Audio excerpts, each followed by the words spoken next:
Well, hi. It snowed recently a lot, and I cannot. It's so hard to express how beautiful it is, and I've been trying to take pictures, but it doesn't really work. So I thought I would just spin you around and show you. Because this is where I live. Well, this is where my parents live, and it is so indescribably beautiful.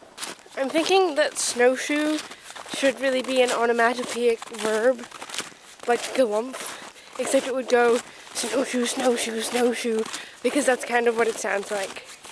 Right, so since we last spoke, then stuff happened, like finals and my last chemistry and math classes ever, and Christmas, but more notably for me, I think I got my wisdom teeth removed. Now the thing about having your wisdom teeth out is that everyone has a story about it. And as soon as you say that you're going to get your wisdom teeth out, all of your friends, whenever you bring it up, start saying, "Oh yeah, when I had mine out, I was swollen for days," or "I heard my skull crack when they pulled it out," and all kinds of things, and none of which really necessarily make you feel all that better. But in any case, I had that done. It actually went quite well. It was about a week ago, and you can't really tell, can you? But the thing that struck me about it was the fear. Because I was very afraid, not of it hurting, and not really of being swollen or it being in pain in the aftermath, because I knew that you could manage that, and once it was done, it would only get better from there. But I was afraid of being put to sleep. Though that's not the expression you should use. My mother uses that expression. My mother's a vet, and that means something entirely different. I was afraid of being anesthetized. And I couldn't really tell you why I was afraid of this. I think it has something to do with the idea of losing control, of not being able to control when you pass out, the fact that I'd never been anesthetized before.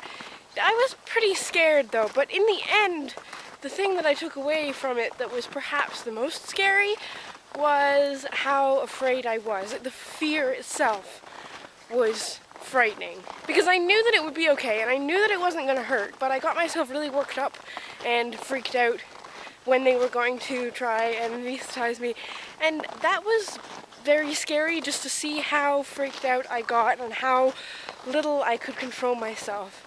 And fear is pretty interesting. I don't think I have a whole lot of experience with it, and not that kind of deep physical fear, anxiousness and nervousness, sure, but we all know what that's like. The most I've been really frightened, I went to a haunted house once when I was about 14.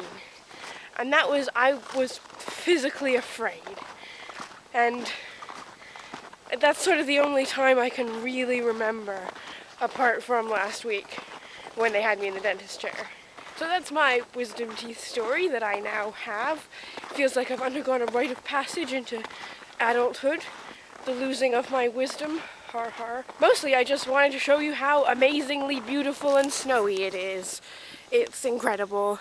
And I would like to show you a montage of it and like play ukulele music over it or something, but I don't play the ukulele, so that won't happen. And I wish you were here, all of you, because it's ridiculously beautiful and I can't express myself.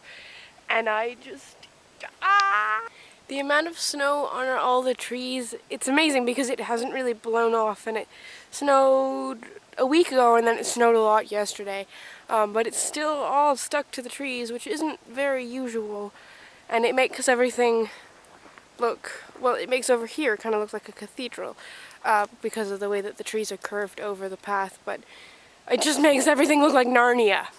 It's just, I live in Narnia. The tops of the trees look like they've got little white snow blossoms growing off them. It's ridiculously beautiful.